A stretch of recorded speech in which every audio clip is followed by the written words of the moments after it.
Hello friends, welcome to my YouTube channel. My name is Umashankar. In this video, I am going to talk about Clausius-Clapeyron equation. This is the one of the important equation in thermodynamics. Now this equation is useful for the any competitive exams like CSIR net and so many competitive exams. Now first of all, what is the Clausius-Clapeyron equation? Now how to derive the Clausius-Clapeyron equation?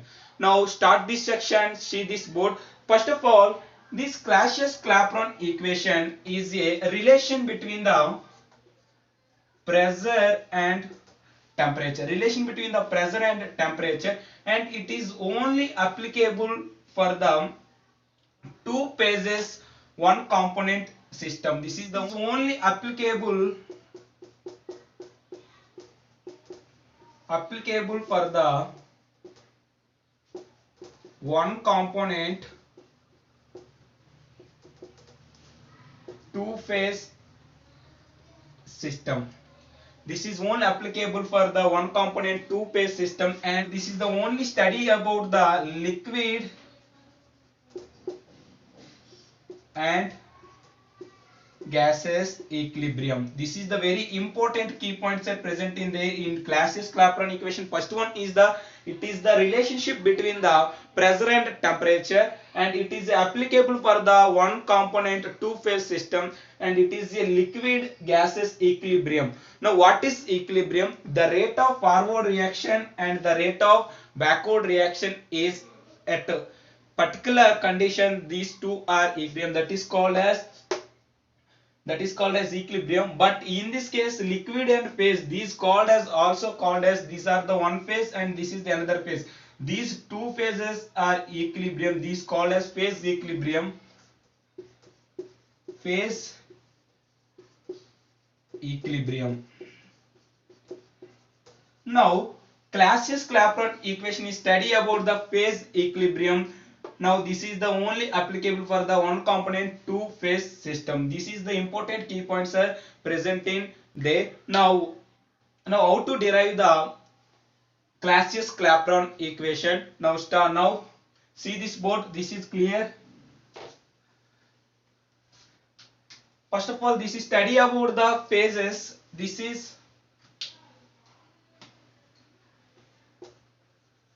is phase 1 at equilibrium to phase 2. What happened there? This is the equilibrium to the phases. Now what happened there? This is phase 1 and phase 2. This phase 1 gives free energy G and temperature T and pressure P. Phase 1 gives free energy G and temperature T and P. Now what happened? This phase 1 is transition to the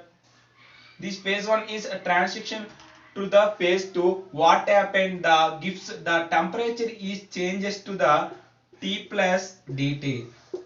Now the pressure is also changes to the P plus dP. Now these two are also changes. What happened? The Gibbs free energy G changes to the G plus dg. This is the phase 1 and this is the phase 2. Now this phase 2 Gibbs free energy is G alpha. This phase 2 Gibbs free energy is G beta. Now this is the at equilibrium condition. What happened at equilibrium? These two are equilibrium.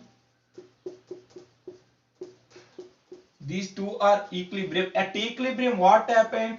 Change in Gibbs free energy is also zero. Change in Gibbs free energy is zero. Now what happened? Change in Gibbs free energy is delta G equal to Gibbs free energy is final minus Gibbs free energy is initial. This is the G alpha and G beta equal to 0. Now what happened?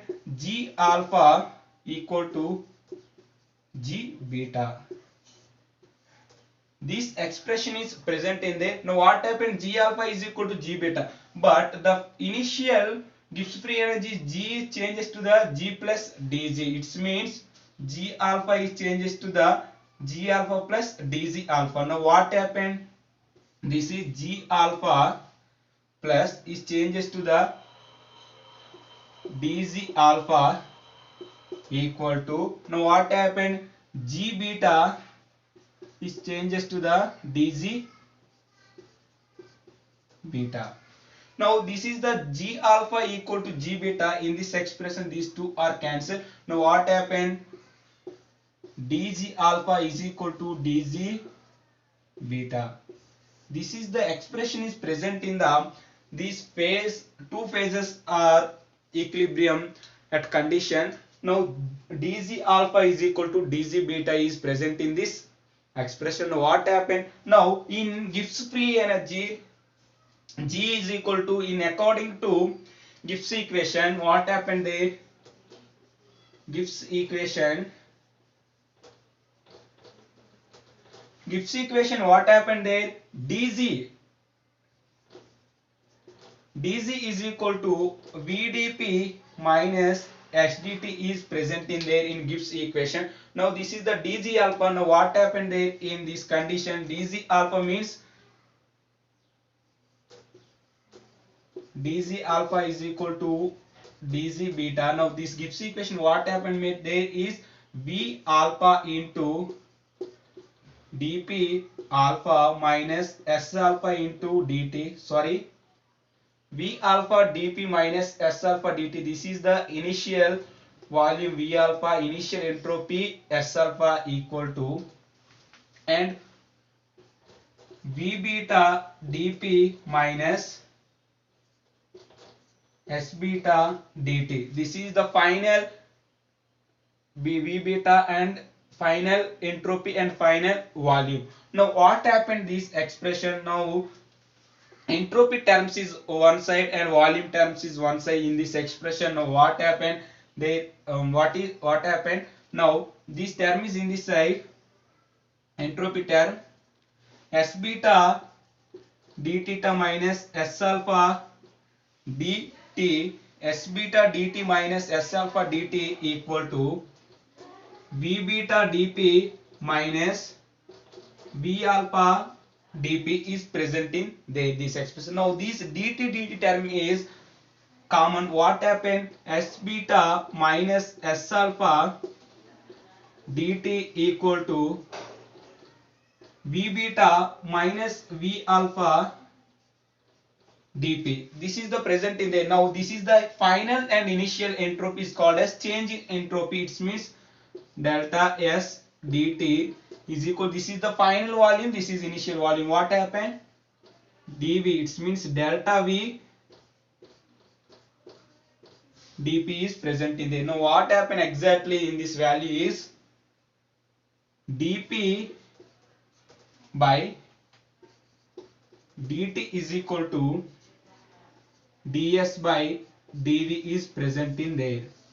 Now dt is equal to ds by dv. This expression is present in there. These two phases are at equilibrium. Now what happened there?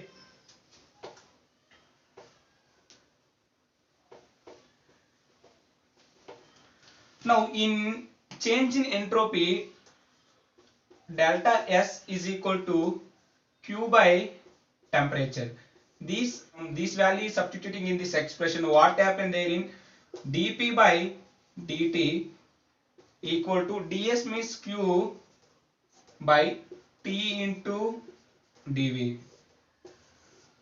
This expression is present in the, as Q is the heat content of the system, is also called as delta H. This is the phase transition. It means phase transition. This delta H is called as phase transition. It means delta T. Now what happened there is dP by dt is equal to delta H phase transition by T dV.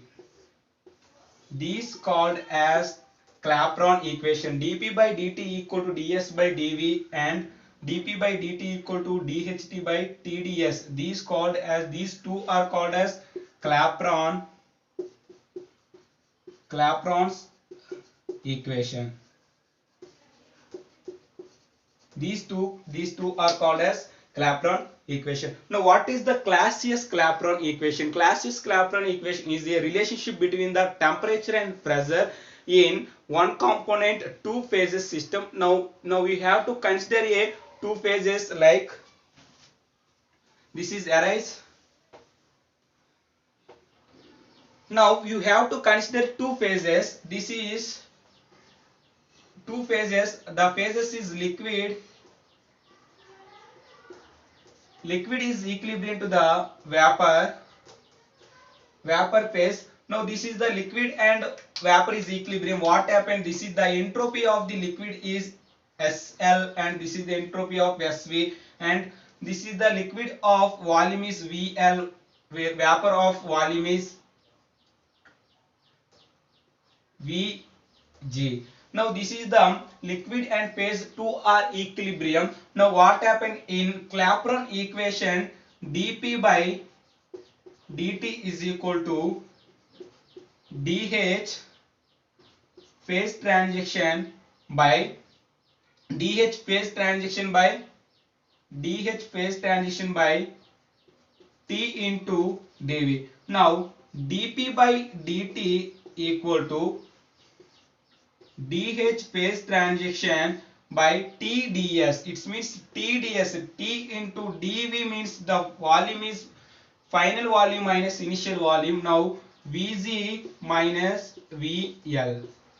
Now in this expression, Vg is much more greater than VL. The volume of gases is much more than volume of liquid. This liquid volume is negligible in this expression. Now what happened? dP by dt equal to, this is the phase transition is present in the liquid to vapor. This is called as phase transition, is vaporization takes place. Now dH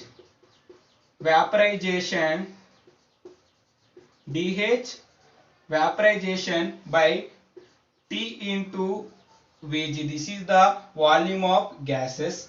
Because of this volume of liquid is negligible. Now this expression, what happened? Now in ideal gas, PV is equal to nRT for 1. Now what happened? 1 mole, for 1 mole what happened? RT is present in. Now we have to find out the V. V is equal to RT by P. Now 1 by V is equal to P by RT. This value is substituting in this expression.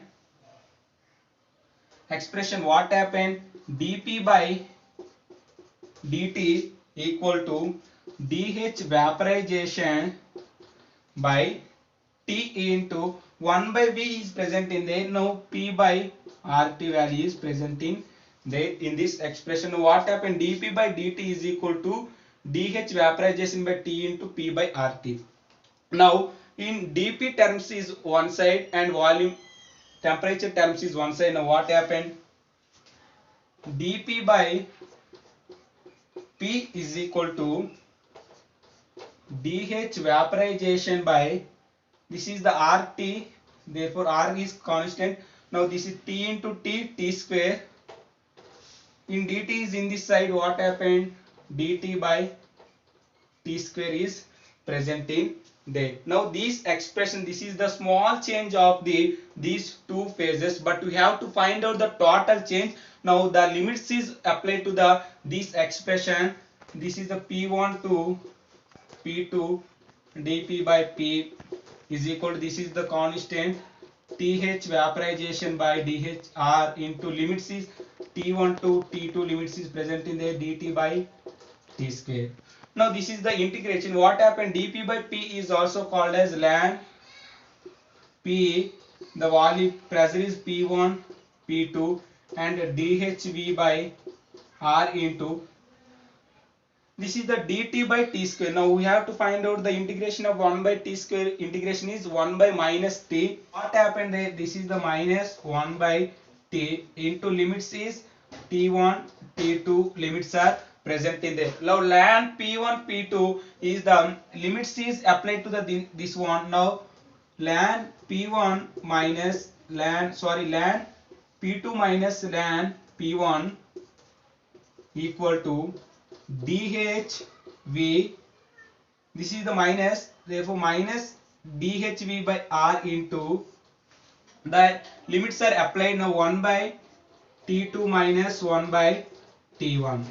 Now this expression is present in there. Now what happened there? Now this is the ln A minus ln B is called as ln P2 by P1 equal to, this is minus is in this, minus is multiplied to this expression. What happened? Delta HV by R into 1 by T1 minus 1 by T2. Now this is the Clausius-Clapeyron equation, the relationship between the pressure and temperature. Now this is the ln, but we have to find out the logs. The Clausius-Clapeyron equation is this value is converted into log, therefore 2.303 log P2 by P1 is equal to delta H vaporization by R into these two are LCM, therefore T1 T2 into T2 minus T1. This expression is present in the logs. Therefore the Clausius-Clapeyron equation is this is the one, this is also called as in logs. The Clapeyron equation is present in the, now this is the log P2 by P1 is equal to delta HV by 2.303 R into T2 minus T1 by T1 T2. This is the equation is called as Clausius-Clapeyron equation in terms of log, and this is the ln. This is the concept of the Clausius-Clapeyron equation. If you like this video, please subscribe my channel. Thank you very much.